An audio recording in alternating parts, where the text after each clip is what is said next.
Hello mga kababayan, Divina Apostol po.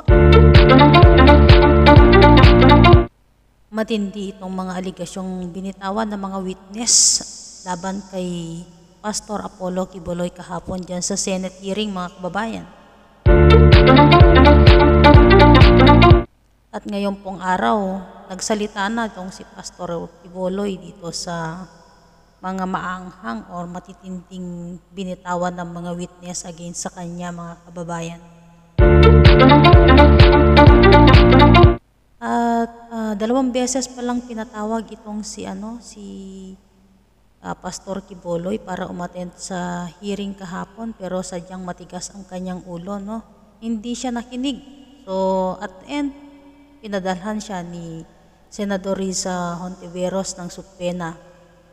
Kung hindi pa darating ito sa susunod na meeting, ay ewan ko na, baka diretso kulungan na ito mga kababayan.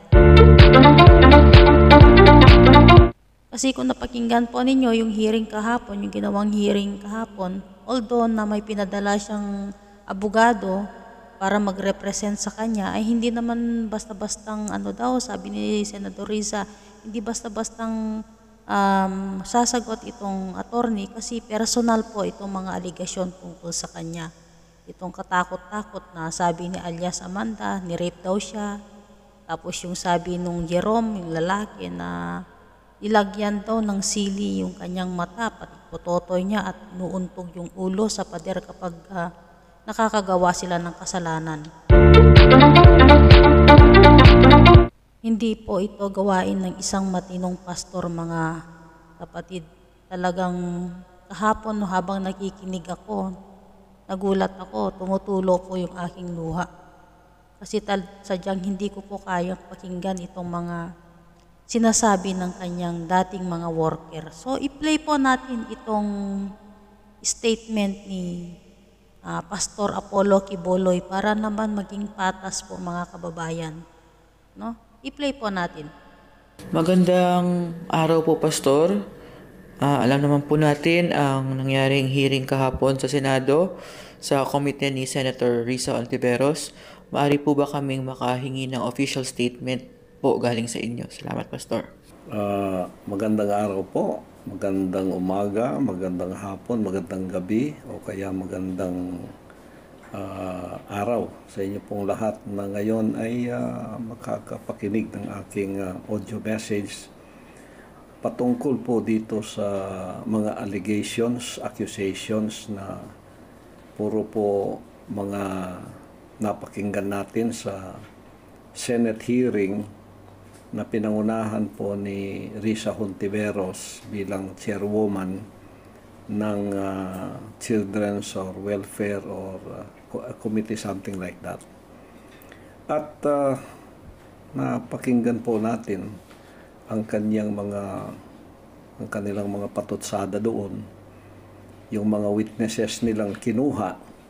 Ang lungkot ng boses ni Pastor. No? Nakatakip ang mukha at may mga aliases. Meron pa daw dalawang pastoral na Ukrainian at kung sino-sino pa. At sila po ay nag-testify sa hearing na yon na ay patotoo daw nila na yung mga allegations na yon ay puro katotohanan laban po sa akin. Ito po ay mga seryoso na mga allegations o accusation kriminal. At ito po ay hindi po basta-basta, no? Serious po kami dito sa ginagawang ito.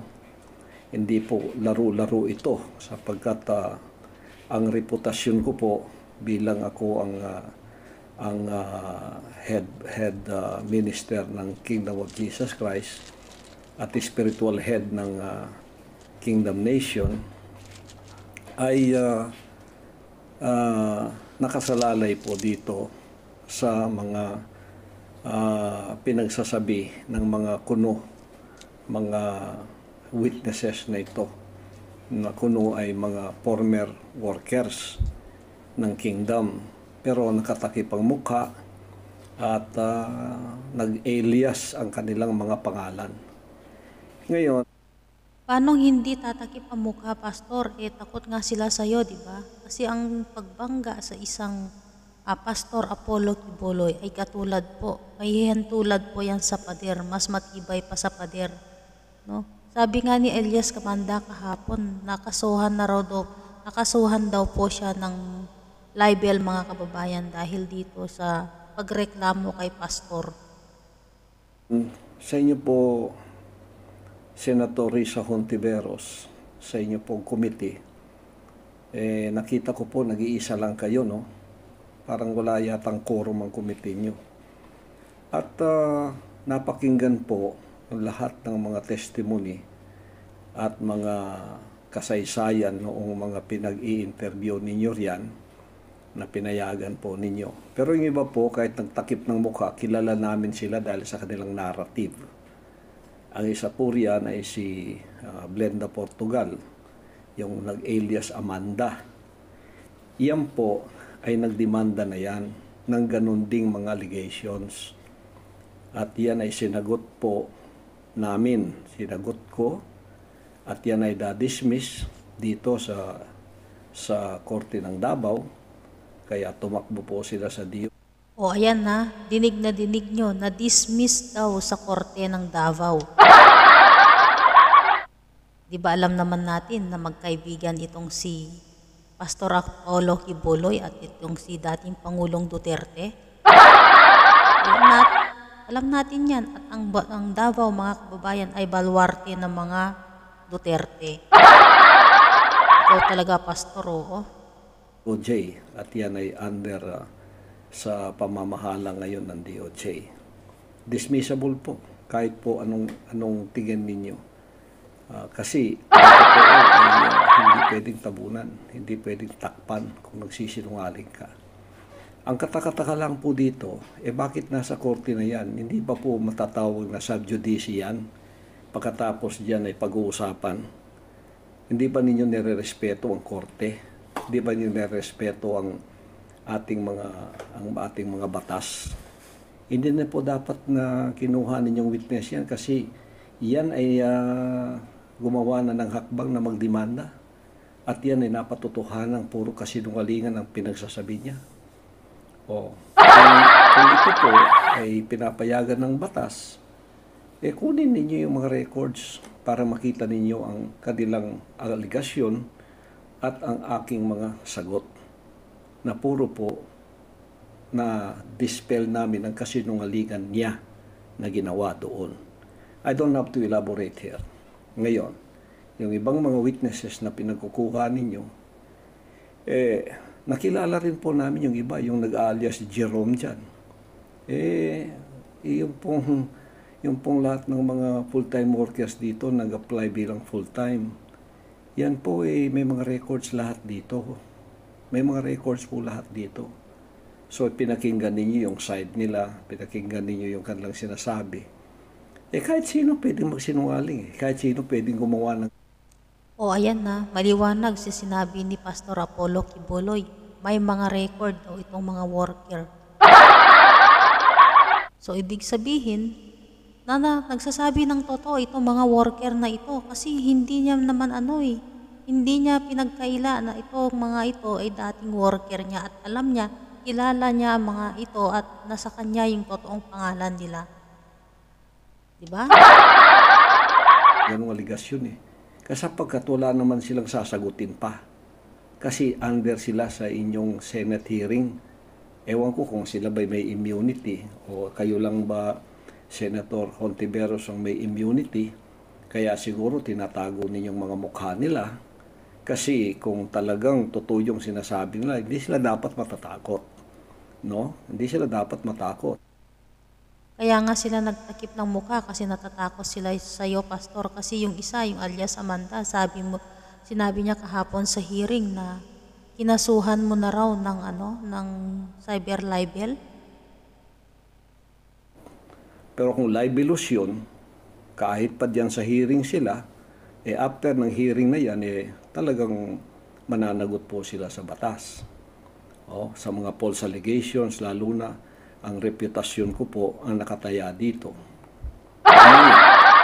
Sa iba pang mga allegations na gagawin ninyo, lahat ng mga false accusations na ginagawa pa, kahit sino pwede kayong pumikap ng isang witness at pagkatapos tabunan ng mukha, pagkatapos gawin yung alias, kahit ano na lang ang pinagsasabi niya doon, wala ba siyang sasagutin? Sa inyo ba yun ay totoo na? Sa inyo ba yun ay katotohanan na lahat? At pagkatapos gagawin ninyong guilty ang object ng inyong paninira? Tulad ko ang object ng inyong paninira.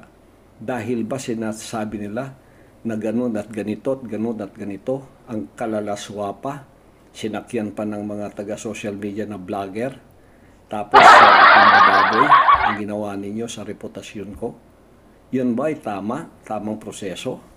Ngayon, sapagkat pinaniniwalaan ninyo yan ay katotohanan at kinanila pong dinitalye ang lahat ng aligasyong pinaggagawa ko daw sa kanila na kasuklam-suklam, karumal-dumal at kawalang hiyaan, ay maganda pong mga testimony yon kung to yun ay totoo. Ngayon, ang sunod na hakbang po ninyo, hinahamon ko kayo, you go to the court.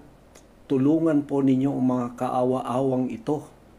Pumunta kayo doon sa korte at gumawa kayo ng demanda laban sa akin. Maganda po yan, may testimony na sila eh. Gawin na lang ninyo yan, i-transcribe ninyo, gawa ninyo ng affidavit, tapos ipakilala niyo ang tunay nilang pagmumukha, tunay nilang pangalan, pagkatapos tunay nilang tirahan, at tunay nilang katauhan. And then, idemanda po ninyo ako. Kahit ako'y anak ng Diyos, ako'y under sa batas ng Diyos. At doon ko kayo sasagutin. Sapagkat doon, merong fair play.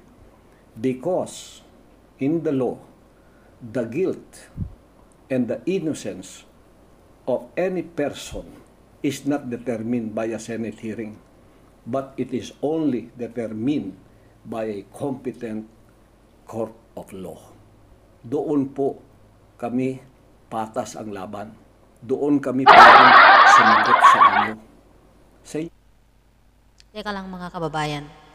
Di ba nung panahon ni Senator Laila de Lima, di ba isa itong si pastor na nagsalita kung ano-ano kay Senator Laila de Lima? Sinakyan niya yung mga malalaswang aligasyon tungkol kay Senator Laila de Lima. Ngayon, nangyayari sa kanya, yan na. Halos mangiyak-iyak si pastor. Ngayon, alam niya yung feeling. Yung mga testigo ni Senator Laila de Lima, nag-recant sila kasi mga false yung statement nila. Pinilit silang mag-testimony laban kay Senator. Ngayon, kaya itong mga testigo kaya laban kay pastor, magre-recant kaya ito kung sakaling makugulong ito? Yung pong hearing, wala kaming dapat patutuhanan dyan eh. Wala kaming dapat patutuhanan. Sila, they have nothing to lose. Kami dito, pagpipestahan ninyo, ay hindi po namin papayagan yun. I will not subject myself to a bogus hearing and to a bogus witnesses if they cannot stand on their word. Now, hinahamon ko sila, hinahamon ko kayo, tulungan ninyo sila. Kung sila'y totoo at hindi bogus ang kanilang testimony, hindi sila bogus na binayarang mga witnesses, hindi sila bogus, hindi bogus ang inyong hearing. Ang sunod po ninyong hakbang bilang isang mambabatas, Senator Hontiveros, tulungan ninyo silang pumunta doon sa korte, magdemanda kayo para sila po ay makakamit ng hustisyang sinasabi ninyong dapat nilang hanapin. Doon, patas ang laban. Hindi po basta-basta mag-aakusa kayo, lalo na sa isang taong katulad ko na international ang reputasyon, ay gano'n ako. Kaya ako po ay hindi sasalo at magpapasakop sa inyong hearing sapagkat para sa akin yan ay bogus na mga witnesses at bogus na hearing. Sorry po sa pagsasalita ko ng ganito sapagkat yan ay pinaniniwalaan ninyo kaya naging bogus para sa akin para po maging makatotohanan kayo at tinahamon ko kayo kung talagang totoo sila at ang lahat ng pinagsasabihin na totoo ay gumawa kayo ng affidavit sumpaan nila at Paulit-ulit pagkatapos na lang si pirmahan Pastor. nila at pagkatapos isubmit sa korte, nakademanda po ako.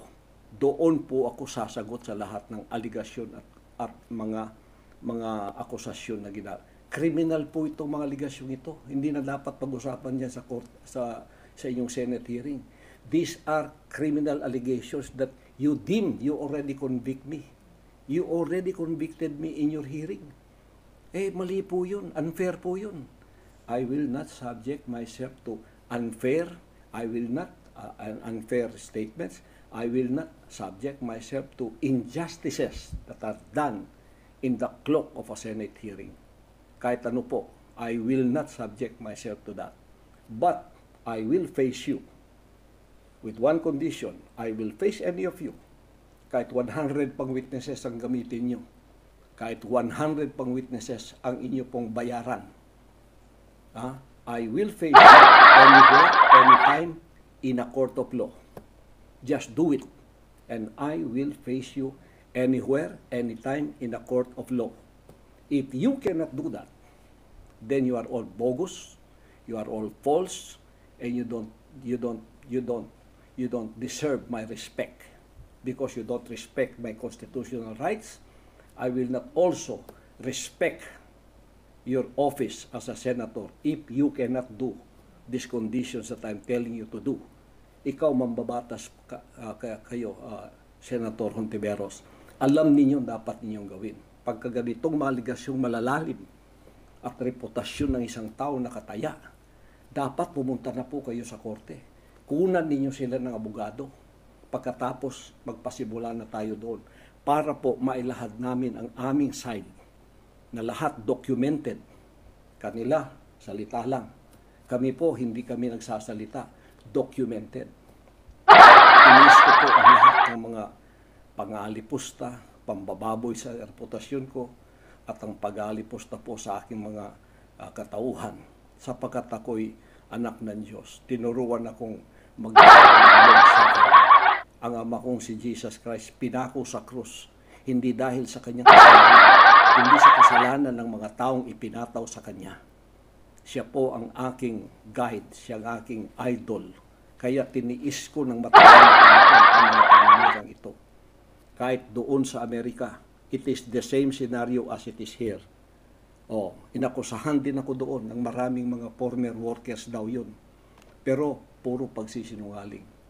Ang akala nila hindi ako makakuha ng mga abogado ko doon, nahihimay-himay ng lahat ng kanilang pinagsasabi. Ngayon, nahihirapan silang humarap sapagkat puro po kasinungalingan. Ngayon, ito, wag po ninyong palampasin ito. Hindi ko po kayo palalampasin dito, lalo na itong mga witnesses na kinuha ninyo. Hindi ko po palalampasin ito. Kailangan malaman natin ang katotohanan dito, not in your Senate hearing, but in a court of law. Ulitin ko po, ang hamon, kung totoo yan sila, hindi kayo bogus na witnesses, hindi kayo bogus sa hearing na ito, hindi ka bogus sa hearing mo, Senator Hontiveros. The next thing I tell you to do, inahamon kita, I challenge you, go to court, make those allegations detailed in an affidavit, and let them sign it. And then charge me with whatever charges you want to do. Halos maiiyak na si Pastor, mga kababayan, kasi nanggagaliiti siya ng todo-todo kay Senator Riza Hontiveros. O, diba? Welcome kayo doon. At doon patas ang laban natin.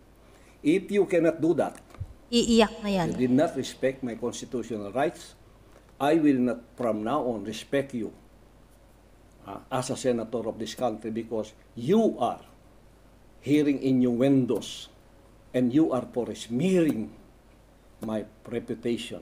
This is a mere smear campaign in your hearing. So, magrespetuhan po tayo dito. Para marespetuhan ko kayo, allegations kompleto na, dalhin ninyo yan sa korte. Kumakay ng affidavit, ulitin ko, papirmahin ninyo sila, i-transcribe ninyo lahat ng pinagsasabi niya riyan, tapos haharapin ko kayo. Tulad na ginawa nitong Blenda Portugal na alias Amanda. O yan, patas yun. Ngayon, na-dismiss sapagkat puro kasinungalingan ng sinasabi niya. Ngayon, inulit niya riyan. Na-dismiss yan kasi siyempre sa Davao yan at alam naman natin sa Davao mga kababayan na baluarte ng mga Duterte yan at ang Duterte, dating Pangulong Duterte ay best friend nitong si Pastor Quiboloy, di ba? Kaya tumakbo nga sa siya national para magpasaklolo kasi anong aasahan nila sa Davao? Na wala silang kalaban-laban doon, di ba? Utak. Ewan ko kung yan ba'y pwede sapagkat subjudice na po para sa akin yan. Nasa korte na yan eh. Waiting for the judgment of the DOJ. Tapos inulit ninyo, nag-alyas-alyas pa kayo riyan. Tapos kung anong paninirang ginagawa ninyo sa reputasyon ko. Ngayon, ulitin ko po, 3 beses na itong pang sinasabi ko.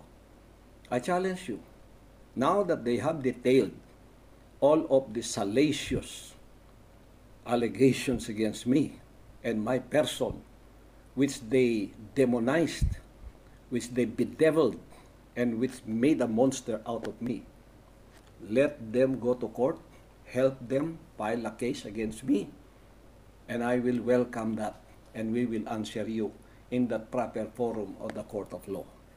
If you cannot do that, I once again repeat, you are all bogus witnesses.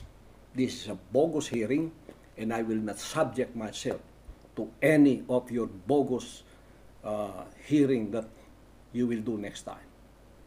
Kung di nyo po magagawa yan. Grabe, mayabang pa rin kahit talagang halos mangiyak-iyak na, halos magkanda ihi na dyan sa nervyos na. Diba? Inenervyos na nga itong si Pastor. Naku, grabe, mayabang pa rin magsalita. My goodness. Magrespetuhan po tayo. Respetuhan yung constitutional rights ko. Re-respetuhin ko po kayo bilang senador na talagang naghahanap ng katotohanan at ng hustisya. Hindi innuendo, hindi smear campaign, hindi paninira, hindi kung sino lang pupulutin ninyo. At pagkatapos magsasalita ng kung ano-ano.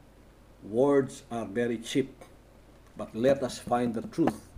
And the truth will be found by the evidences that you will present in court. Because in the court, it is not what you say, it is what you can prove. Now, kayong mga allegations ninyong yan, kayong mga accusers, prove it in court. Because you have the burden of proof now. You prove it in court, and we will face you there. Tulungan mo po sila. Kagalang-galang na Honorable Risa Hontiveros. Tulungan mo sila kasi mambabatas ka at in-entertain mo ang kanilang mga allegations. Now, we are a land of law. Subject tayo sa law. Ito yung katapusan, hindi po dyan sa hearing ninyo. Ang katapusan nito sa korte. At ang judge ang magbibigay ng patas na hukom. Hindi kayo. You cannot determine, as I said, the guilt or innocence of a person or someone in your court hearing. That is just for the aid of legislation. Ngayon, you can prove that I'm innocent or I'm guilty in court. Kayo, patotohanan ng mga witnesses mo yan. Papirmahin mo sila. Tulungan mo sila. Kunan mo ng abogado. That is my ultimate challenge to all of you. Magrespetuhan po tayo. Yun lang po at maraming salamat sa inyong pakikinig sa side ko na nanditong ako po'y isang maawain na tao. Mapagbigay. Kaya meron akong Children's Joy Foundation. Tumutulong ako sa mga kabataang Pilipino. Pinaaral, pinakain ko, pinamitan ko. Pero may mga ganitong klaseng tao. Hindi ko kayo bubulgar dito sa vlog kong ito. Ibubulgar ko kayo doon sa korte. Kakalkalin ko yung pagkatao niyo kasi from head to foot, kilala ko kayo. Kilala ko kayo. Former workers kayo. May Ukrainian pa. Papuntayin niyo dito yung mga Ukrainian na yan. Aharapin ko silang lahat. Kahit 100 pa kayo, sinabi ko. Aharapin namin kayong lahat. Yan po ang patas na laban. At yan ang hinihintay ng taong bayan. Pero ang paninira, smear campaign, na matagal kong tinitiis-tiis, hindi ko na po palalampasin yan. Sapagkat nakataya dito ang reputasyon ko at ang reputasyon ng bansang Kariang na mayroong mga millions of members. Yan lang po. Maraming salamat. Pagpalain tayong lahat ng ating... Sabi ni Pastor, dinamitan niya daw, pinakain, pinag-aral. Pero bandang huli ba, Pastor, ire-rape mo tulad ng ginawa mo kay Amanda? O, di ba? O ito, pakinggan natin mga kababayan ito. Itong matapang na pahayag ni Senador Riza Hontiveros. Nasaan na ba talaga si Kibuloy? Naghahanda na kami. Handa pa siya? Kung handa na siya, magpakita na lang siya sa Senado. Siya ang sentro ng mga paratang ng mga biktima, kaya siya ang dapat sumagot. Because we're also looking at the Department of Justice issuing an Immigration Lookout Bulletin Order o Whole Departure Order. Magpapadala ako ng formal na sulat sa DOJ para sa mga ito. The subpoena has been issued by the Senate Committee in the competent exercise of its legal mandate. So, Kibuloy, magpakita ka na. Yung dakilang Diyos. Nasaan na ba talaga si ayan. Kibuloy? So, ayan mga kababayan, no? Ang tapang talaga ni Senador Riza Hontiveros, no? Grabe, oh. So, talagang dapat magpakita ka na, Kibuloy. Huwag kang magtago dyan sa pantalon mo, no? Hanggang doon na lang mga kababayan. Medyo mahaba-haba pang talakayan to, itong kay Pastor Apollo Kibuloy.